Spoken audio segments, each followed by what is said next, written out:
بسم الله الرحمن الرحيم الحمد لله والصلاة والسلام على نبينا محمد وعلى آله وأصحابه إن شاء الله كذي في تكاكم نبات يا قاعدة تمهرتاچنن አዲስ ተከታታይ ትምህርት መጀመራችን ይታወሳል ምናልባት ዛሬ ይህ ቪዲዮ የሚደርሳችሁ ከዚህ ቀደም ያሳለፍነውን ትምህርቶችን ቀደም ብላችሁ መከታተል ይኖርባችኋል እዛ ላይ ቤዝ መያዝ ስላለባችሁ አዲስ ከሆናችሁ ማለት ነው ኢንሻአላህ እስካሁን ድረስ ደግሞ አብራችሁን እስከዚህ ደረጃ ድረስ የመጣችሁ ወንድምና እህቶች ደግሞ ካቆምንበት የምንቀጥል ይሆናል ቀስ ብለን እያንዳንዱ ፊደል ሸክሎቹን ቅርጾችን እያየን ስለ ፊደሉ ምንነት እየተነጋገርን በደንብ እዚህ መሰረቱ ከገባን ዋናው ነገር ግባችን ቁርአንን ስንቀራ እንዳንቸገርና ቁርአንን በቀላሉ ማንበብ እንድንችል ስለሆነ እዚህ ቦታ ላይ ዋጋ ሰጥተን በደንብ ከተከታተለን ቁርአንን ሳንቸገር ለማንበብ መንገዶችን ይከፍትልናል ማለት ነው አላህ ያግዘን ኢንሻአላህ በቀጥታ ካቆምንበት ዛሬ እንቀጥላለን ማለት ነው بسم الرحمن الرحيم ዛሬ እንጀምረው ባለፈው እስከ ካፍ ድረስ መተን ነበር ያኒ ታካፍታ እስከሚለው ድረስ መጥተን ነበር አሁን ዛሬ ደግሞ ከዚህ ነው የምናነሳው ካቆምንበት ዛሬ ከባና እናነሳለን ማለት ነው እዚህ ቦታ ላይ ደቻዋ ባናት ከዚህ በፊት አሳልፈናል እንዲህ ዝርግ የሆነ ቅርጽ የትሪ አይነት ቅርጽ ያላት ፊደል ከስር አንድ ነጥብ ካላት ባ መሆኗን አይተናል ይቺ ደግሞ ታናት ባና ታን ቅርጻቸውን አይተን ከሆነ ተመሳሳይ ወይ ደግሞ ተቀራራቢ ነው በደንብ ማለት ነው ነገር ግን ታልዩነቱ ምንድነው ከባና ከታ ነጥብ ነው ቁጣ የሚኖረው ለባ ከስር ነው ለታ ደግሞ ከላይ ነው ሁለት ያላት ለባ ከስር አንድ ለታ ደግሞ ከላይ ሁለት ስለዚህ በዚህ በደንብ መለየት ይኖርብናል ይሄ ከአሊፍ እስከ ያ ድረስ ከመጨረሻው ድረስ ያረከቡት ያስቀመጡት ሸክም ተቀራራቢና ተመሳሳይ ሆኑ ተመሳሳይ ቅርጽ ያላቸውን አንዳንድ ቦታ ላይ ያደረጉት ከዛ በፊት ከአሊፍ እስከ ያ ያሉ ፊደሎችን በተለያዩ መልኩ ተቀምጠው ነበር ግን ናስር የተባሉት ሼክ ግን አንድ ላይ በዚህ መልኩ ያስቀመጡት እሳቸው ናቸው ወደ መጨረሻ ላይ እሳቸው ለምሳሌ ጂም እና ሐ ኋን አንድ ላይ ያስቀምጣሉ ይሄ ማለት ጂም እና ሐ ኋ ቅርጻቸው ተመሳሳይ ስለሆነ ሰዎች በቀላሉ እንዲለዩዋቸው በቅርጽ ተመሳሳይ ስለሆኑ በንቁጣ በነጥባቸው ብቻ እንዲለዩዋቸው አንድ ቦታ ላይ ዳልና ዛል ተመሳሳይ ቅርጽ አላቸው አንድ ቦታ አረጉና ግን በነጥብ እንዲለያዩ ስለሚለያዩ ሸክላቸው ቅርጻቸው አንድ አይነት የሆነውን አንድ ቦታ ላይ የሚለዩበትን ነጥብ ከማስቀመጥ ጋር አስቀምጠውታል እዚህ ቦታ ላይ አሁን ቀጣይ የምናየው ሳን ነው ሳን ደግሞ እንደምንመለከታት ከባና ከታ ጋር ተመሳሳይ ቅርጽ አላት ነገር ግን ልዩነቱ ምንድነው ሳ ከ3 ነጥብ ከበላዩ አላት በዚህ መለየት ባ እናታን ቅርጻቸው እንደ አንድ እንውሰደው እንደ ትሪ ቅርጽ ነው ብለን ከዛ ግን ለባ ከስር አንድ ነጥብ ነው ያለው ሁሌም ነው በቃ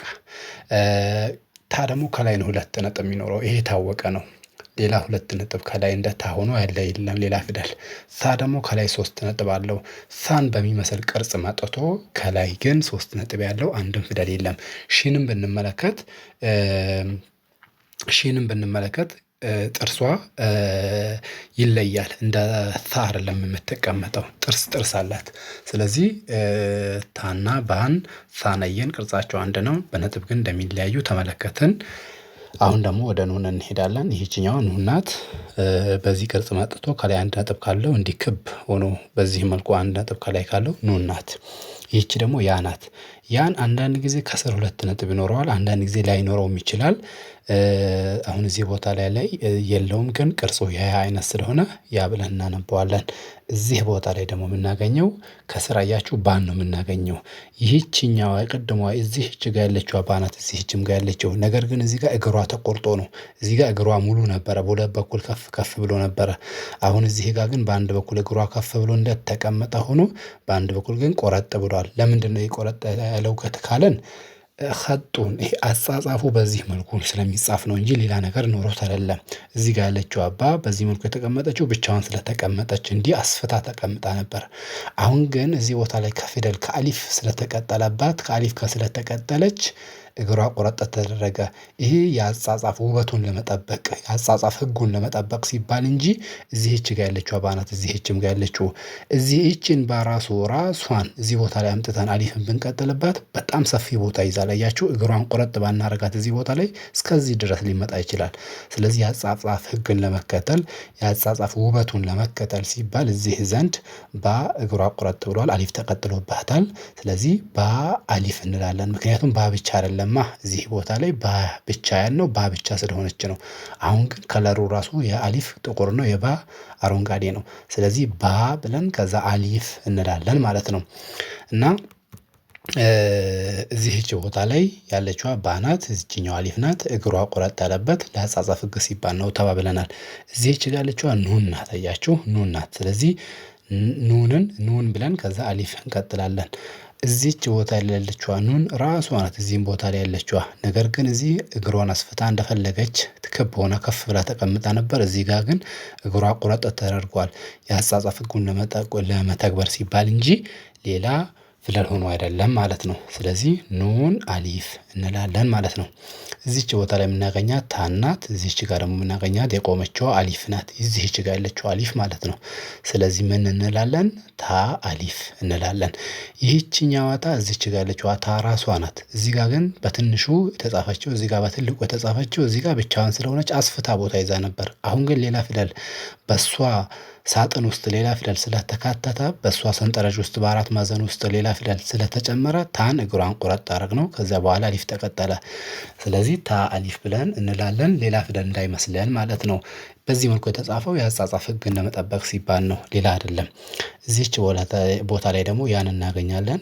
ያ አሊፍ እንላለን ማለት ነው። እዚህ ጋር ያለችው ያ ናት። እዚህም ጋር ያለችው ግን በዚህ መልኩ የተጻፈችው የአጻጻፍ ህግን ለመጠበቅ ነው። ይቺ ደግሞ በቀይ የተጻፈችው አሊፍ ናት። ጠይብ እዚህች ቦታ ላይ የምናገኛት ታ ናት። እዚህች ቦታ የምናገኛት ቀጥሎ ደግሞ አሊፍ ናት። ስለዚህ እዚህች ጋር ያለችው ታ ራሷ ናት። እዚህ ጋር ያለችው እንዳልኳችሁ እግሯ ቆረጥ ያለው የአጻጻፍ ህግን ለመተግበር ወይ ደግሞ ለመጠበቅ ሲባል ነው ማለት ነው። ስለዚህ ታ አሊፍ እንላለን። እዚህ ጋር ያለችው ባ ናት። ታያችሁ እዚህ ጋር ያለችው ባ ናት። የቱ ጋር ያለችው ባ? ይህችኛዋ ባ ራሱ በትንሹ እዚሁ ተጽፋለች። ለምን በትንሹ እዚህ ጋር ተጻፈች ካልን ከሲን ጋር ተቀጥላለች። ስለዚህ ባሲን እንላለን። ከሲን ጋር ስለተቀጠለች በትንሹ ተጻፈች። ነጥቧ ግን አያችሁ ከስር ያለው ራሱ ነው። እዚህም ጋር ያለው ግን በትንሹ የተጻፈችበት ምክንያት የአጻጻፍ ህጉ ከሲን ጋር ስትጻፍ በዚህ መልኩ ስለምትጻፍ ነው እንጂ ይህችኛዋ ሌላ ይህችኛዋ ሌላ አይደለችም። ይህችው ባ ናት እዚህ ጅም ጋር ያለችዋ። ጠይብ እዚች ጋር ደግሞ የምናገኛት ያን ነው። እዚህ ጋር ያየናት ያ ራሷን ማለት ነው።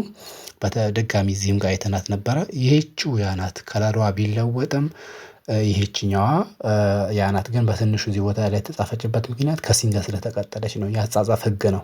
ስለዚህ ያ ሲን ብለን በዚህ መልኩ እናነባለን ማለት ነው። አሁን ያየናቸውን ፊደላቶችን ላንብብላችሁ እንዳጠቃላይ አድርጌ። ይኸው ባ፣ ታ፣ ሳ፣ ኑን፣ ያ፣ ባ አሊፍ፣ ኑን አሊፍ፣ ታ አሊፍ፣ ያ አሊፍ፣ ሳ አሊፍ፣ ባሲን፣ ያሲን በዚህ መልኩ እናነባዋለን ማለት ነው። አሁን አንድ እዚህ ቦታ ላይ እንድትገነዘቡ የምፈልገው ምንድን ነው? አንድ ሰው ጀማሪ ሲሆን ብዙ ጊዜ የሚደነጋገረው እዚህ ቦታ ላይ ያወቃትን ባ እዚህ ቦታ ላይ ስትመጣ ቅርጿን ስትለውጥበት ይህቺ ባሌላ ይህቺ ባሌላ ይመስለዋል። እና እነዚህ ነገራቶችን በደንብ እንለያቸው። የመጀመሪያው ቪዲዮ ላይ እንደተመለከትነው እያንዳንዱ ፊደል በዝርዝር ተመልክተናል። ነጥቦችን በደንብ ተመልክቷቸው ከዛ ቅርጻቸው ሲቀየር ቢያንስ በነጥቡ ቼክ አድርጉ። ለምሳሌ በዚህ መልኩ ተጽፎ ከስር አንድ ፊደል ያለው ከባ ውጭ ሌላ ማንም የለም። ስለዚህ ይህ ባ እዚህ ጋር መጥቶ እግሩ ቢቆረጥም ከስር አንድ ነጥብ ስላለው ቢያንስ በሱ እናስተውል። ከስር ሁለት ፊደል ኖሮት በዚህ መልኩ ሊጻፍ የሚችል ያ ነው የሚሆነው። ምክንያቱም ያ በዚህ መልኩ ስለምትጻፍ ሌላ ፊደል በዚህ መልኩ ከስር ሁለት ነጥብ ያለው ፊደል የለም ማለት ነው፣ ያን የሚመስል። ስለዚህ ያ መሆኗን እንወቅ። እዚህ ቦታ ላይ በዚህ መልኩ ብትጻፍ፣ እዚህ ቦታ ላይ በዚህ መልኩ ብትጻፍ ግራ እንዳይገባን ለማለት ነው። እዚህ ቦታ ላይ አሁን ታን እየተመለከትን ነው። እዚህ ቦታ ያለችዋ ታ ራሷ እዚህ ቦታ ላይ ተቆርጣ ተቀምጣለች። ታን የሚመስል በዚህ መልኩ ሊቀመጥ የሚችል ሌላ ስላሌለ ታ መሆኗን ይህችኛዋ ራሷ መሆኗን ከአይምሯችን ጋር በደንብ ቀስ እያልን ማዋሃድ፣ ሁሉም ፊደል በአንዴ ሳይሆን የሆነውን ፊደል ቀስ ብለን በደንብ ካወቅነው በኋላ ነጥቦቹን ለብቻ ሲቀመጥ በደንብ ካስተዋልን በኋላ ከሌሎች ፊደላቶች ጋር ሲዋቀር ምን አይነት አቀማመጥ ይኖረዋል የሚለውን የተወሰነ ፊደሎችን እየለየን አንድ ቀን የተወሰነውን እያደረግን በደንብ መለየት እንችላለን ማለት ነው። ኢንሻአላህ ለዛሬ ብዙ አናበዛም እዚህ ላይ እናቆማለን። ትንሽ ነው የምንቀራው በደንብ እንዲገባን ነው የሚፈለግበት። ዩቲዩባችን ላይ ትምህርቶች ተለቀዋሉና ብዙ የተጅዊድን የምትፈልጉ የተጅዊድ ትምህርቶች አሉ ወሳኝ የሚባሉ እንዲሁ ደግሞ የቃዒዳ ትምህርቶችም ለጀማሪ አዳዲስ ትምህርቶች አሉ። ፌስቡካችንም ላይ አንዳንድ ትምህርቶች አሉ እንዲሁም ደግሞ ቲክቶክ አካውንታችንም ላይ በብዛት ትምህርቶች አሉና በደንብ መከታተል ትችላላችሁ። በዚሁ ማለት ነው። በግል ሰዓት አመቻችታችሁ ደግሞ መሐፈዝ እና በኡስታዝ መቅራት የምትፈልጉ ደግሞ ያም መንገድ አለ። ምንም ችግር የለም። ቲክቶካችን ላይ ባዮአችን ላይ ስልክ ቁጥሮች አሉ ወይም ደግሞ 0945 63 18 08 ላይ ታገኙናላችሁ ወይም ቴሌግራም ላይ አልሚስክ ኦንላይን መድረሳ ብላችሁ ብትመጡ ቴሌግራም ቻናላችንም ላይ ታገኙናላችሁ ማለት ነው። ኢንሻአላህ ለዛሬ እዚህ ላይ እናበቃለን። በቀጣይ ደግሞ ቀጣዩን ክፍል የምንቀጥል ይሆናል። ወሱብሃነከ አላሁመ ቢሐምዲከ አሽሀዱ አን ላ ኢላሀ ኢላ አንተ አስተግፊሩከ ወአቱቡ ኢለይክ